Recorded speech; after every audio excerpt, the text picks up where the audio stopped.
అంటే ఆల్రెడీ రన్నింగ్‌లో ఉన్న స్టార్ ఉండొచ్చా? లేదంటే అప్‌కమింగ్ తెలియదు. స్క్రిప్ట్ కాంది మేము వీళ్ళని ఫిక్స్ అవ్వం. ఓకే. ముందు స్క్రిప్ట్ ఫైనల్ అవ్వాలి. రైట్. ఇప్పుడు ఓటీటీ నుంచి కొంత సవాల్ కూడా ఎదురవుతుంది. సరే ఓటీటీ వల్ల నిర్మాతకి కొంత లాభం ఉంటుందన్నది ఒక చర్చ.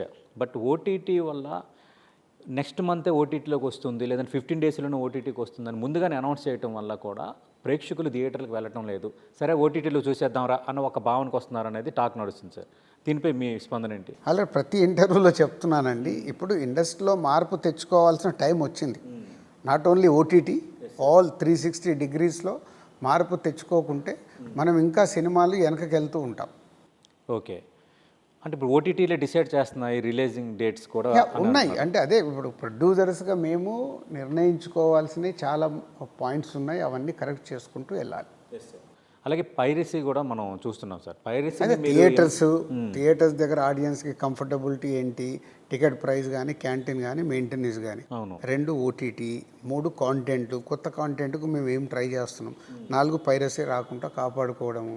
సో ఇట్లా అన్ని చేసినప్పుడే సినిమా అనేది ఇంకా థియేట్రికల్ రెవెన్యూ పెరుగుద్ది. అల్టిమేట్ థియేట్రికల్ రెవెన్యూ పెరగాలి. పెరిగినప్పుడు వేరే అన్నీ వచ్చేస్తాయి. అంటే ఇండస్ట్రీ వాళ్ళ మైండ్ సెట్ అయితే మారాలంటారు. మారాలి. లేదంటే పోటీ పడడం కష్టం అవుతుంది. పోటీ కాదు, అంటే మారకుంటే ఇవాళ తెలుగు సినిమా నంబర్ 1లో ఉంది. అవును. దాన్ని కాపాడుకోవాలంటే అందరి ఆలోచన మారాలి. అవును. ఎందుకు మరి మీరు పాన్ ఇండియా వైపు అంతగా ఆలోచన చేయట్లేదు? చాలా బిగ్ మీది ప్రొడక్షన్ హౌస్, మిగతా వాళ్ళు తీస్తున్నట్టుగా పాన్ ఇండియా అంటే అదేనండి. ముందు నేను is a story oriented director, producer నేను.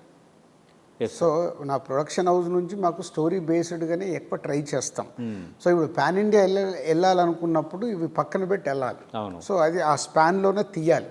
అలా తీసినప్పుడే కుదురుతుంది. గేమ్ చేంజర్ యాక్చువల్ మేము అనుకుంది పాన్ ఇండియా సినిమా, వర్క్ అవ్వలేదు. వర్క్ అవ్వనప్పుడు again we want recheck, next proper సినిమాతో వెళ్ళాలి.